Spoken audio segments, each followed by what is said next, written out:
আপনাকে যদি আমি বলি মাত্র 60 মিনিটের ভিতর আপনি $3 ট্রিলিয়ন মতো আপনি লস করে ফেলতে পারবেন এবং মাত্র 24 ঘন্টার ভিতর আপনি $6 ট্রিলিয়ন মতো আপনি লস করতে পারবেন। কি বিষয়টা শুনে হাস্যকর মনে হচ্ছে না? জিনিসটা হাস্যকর না, জিনিসটা বাস্তবে হয়েছে। তো চলুন জেনে নেওয়া যাক যে কারা করলো এত লস, কিভাবে হলো এত লস এবং এই ফান্ডগুলো কোথায় গেল এই $6 ট্রিলিয়ন। শুরুতে আমি আপনাদেরকে একটা কথা বলি, $6 ট্রিলিয়ন এটা কিন্তু ছোটখাটো একটা শব্দ নয়। $6 ট্রিলিয়ন হচ্ছে আপনার আমরা যদি বলি বাংলাদেশের টোটাল ইকোনমিক জিডিপি কত। নর্মালি বাংলাদেশের টোটাল ইকোনমিক জিডিপি হচ্ছে $475 বিলিয়ন। সো বাংলাদেশের মতো একটা কান্ট্রিকে $6 ট্রিলিয়ন দিয়ে 12টা বছর আপনি বাংলাদেশ কন্টিনিউ করতে পারবেন। এবং আমরা যদি একটু মিডল ইস্টের দিকে একটু কম্পেয়ার করি, সৌদি আরবের টোটাল জিডিপি হচ্ছে 1.24 সামথিং মেবি, আমি দেখছি কয়েকদিন আগে। সো সৌদি আরবের মতো একটা কান্ট্রিকে আপনি 5 বারের মতো আপনি কন্টিনিউ করতে পারবেন, মানে 5 বছর আপনি কন্টিনিউ করতে পারবেন। সেই ডলার আপনি জাস্ট 24 আওয়ারে আপনার ওয়ার্ল্ড থেকে গায়েব করে দিচ্ছে, মানে সবাই লস করছে। সো গত কয়েকদিন আগে আমরা দেখলাম যে গোল্ডের মধ্যে ম্যাসিভ পরিমাণে একটা ডাউন এসেছে, ম্যাসিভ পরিমাণে পাম্প হওয়ার পরে অ্যারাউন্ড $500 থেকে $600 মতো ডাউন এসেছে, অলমোস্ট $1000। সো এখানে গেল গোল্ডের চ্যাপ্টার। এবার আমরা সিলভারের দিকে মুভ করি। সিলভারে আমরা দেখতে পারবো যে অ্যারাউন্ড 35% থেকে 40%-এর মতো আপনার ফল করেছে। সো 40% মিনস আপনি যদি সিলভারের মধ্যে $1,00,000 ইনভেস্ট করেন, আপনার অলমোস্ট 40,000 টাকা আপনার লস হয়ে গেছে।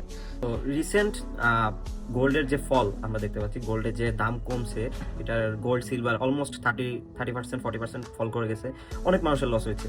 তো এর কারণ হচ্ছে ইউএস গভর্নমেন্ট তাদের ইউএসডিটাকে আরো স্ট্রং করতে লাস্ট উইক বৃহস্পতিবার তারা একটা অ্যানাউন্সমেন্ট দিয়েছে, তাদের ফেডারেল রিজার্ভের যে ফেড চেয়ারম্যান তাকে চেঞ্জ করবে। সো তাকে চেঞ্জ করে নতুন একজন ফেডারেল রিজার্ভারকে তারা বসাইছে, সে হচ্ছে কেভিন ওয়াশ। অলমোস্ট তিনি বিলিভ করেন যে ইউএসডিতে, মানে তার বিশ্বাস হচ্ছে রিয়েল মানি, কোনো অনলাইন মানি না, কোনো ইজি মানি না, কোনো ইজি মানি প্রিন্টিং এর মধ্যে তার কোনো বিলিভ নেই। সো ইউএস গভর্নমেন্টের সকল লোক এবং ইউএস এর মধ্যে যারা থাকেন তারা অবশ্যই জানেন যে কেভিন ওয়াশ হচ্ছে ইউএসডি বিলিভ করে। সো দ্যাটস ওয়াই অনেকের মধ্যে প্যানিক সৃষ্টি হয়েছে, অনেকের মধ্যে আতঙ্ক ছড়িয়ে গেছে যে অনলাইনে গোল্ড আর পাম্প হবে না, তেমন অনেক কিছুই ছড়াই গেছে। দ্যাটস ওয়াই প্যানিক সৃষ্টি হওয়ার কারণে হিউজ পরিমাণে গোল্ডে ফল শুরু হয়েছে এবং সিলভারে ফল শুরু হয়েছে। সো আমরা আরেকটা জিনিস অ্যানালাইসিস করে পেলাম, সেটা হচ্ছে ইউএস গভর্নমেন্ট এবং চায়না।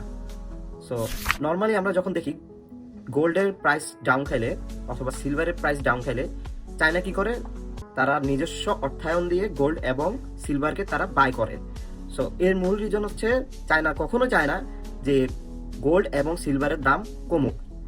সো দ্যাটস ওয়াই তারা কিন্তু প্রতিনিয়ত চেষ্টা করে গোল্ডের দাম ফল করলে তারা গোল্ডটাকে আরো উপরে তোলার জন্য।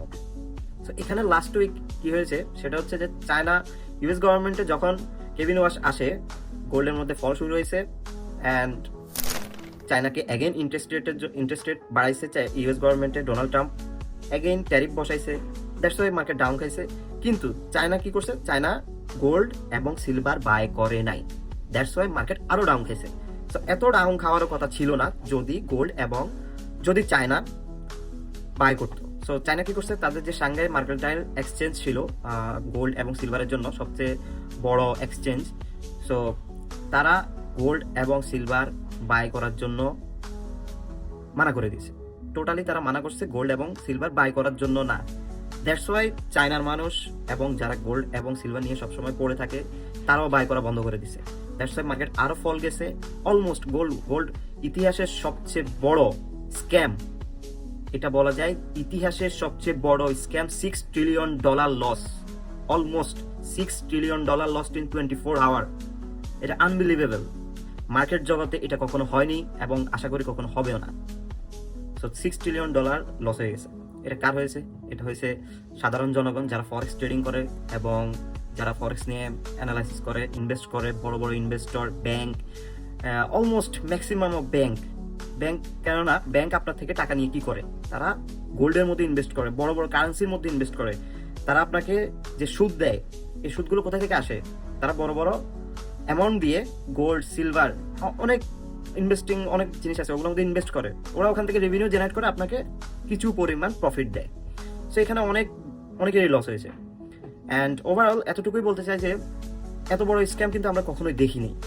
লাস্ট 1980-তে একটা বড় স্ক্যাম হয়েছিল, গোল্ড অলমোস্ট 40% কিংবা 35% এরকম ডাউন গেছিল, অ্যান্ড সিলভার অলমোস্ট 60%-এর মতো ডাউন গেছিল। গোল্ড এবং সিলভার ডাউন হতে পারে, সিলভার অনেক ক্ষেত্রে আমরা ডাউন দেখেছি, তারা অনেক উপরে গেছে কিন্তু উপরে যে স্টেবল হতে পারে নাই, অ্যাগেন ফল করছে, কিন্তু অ্যাগেন আবার উঠছে। বাট গোল্ডের ক্ষেত্রে এটা কখনো হয়নি। সো এখন অনেকে জিজ্ঞেস করতে পারেন যে গোল্ড তো অনেক ফল করছে, সিলভার অনেক ফল করছে, এখন কি আমরা গোল্ড কিনবো না সিলভার কিনবো? আমরা কিছু পরিমাণে গোল্ড কিনে রাখলে আমি আমার মেয়েকে বিয়ে দিতে পারবো, আমি আমার ছেলেকে বিয়ে দিতে পারবো, আমি আমার বোর জন্য গোল্ড কিনে রাখতে পারবো। সো অপেক্ষা করতে পারেন, গোল্ড এবং সিলভারের দাম কমতে পারে, আরও কমতে পারে যদি আমেরিকা চায় তাদের ডলারটাকে আরও স্ট্রং করতে, এবং চায়না যদি না পারে তাহলে গোল্ডের দাম আরেকটু ফল করতে পারে। সো অপেক্ষাই হচ্ছে মূল জিনিস, এখন অপেক্ষা করা ছাড়া কিছুই করা যাবে না। হ্যাঁ, আপনি কিছু গোল্ড কিনে রাখতে পারেন আপনার ছেলে অথবা আপনার মেয়ে অথবা আপনার আত্মীয় স্বজনকে গিফট করার জন্য। দ্যাটস ওয়াই এতটুকুই, বেশি পরিমাণে না, অল্প পরিমাণে আপনি গোল্ড কিনে রাখতে পারেন, এতটুকুই।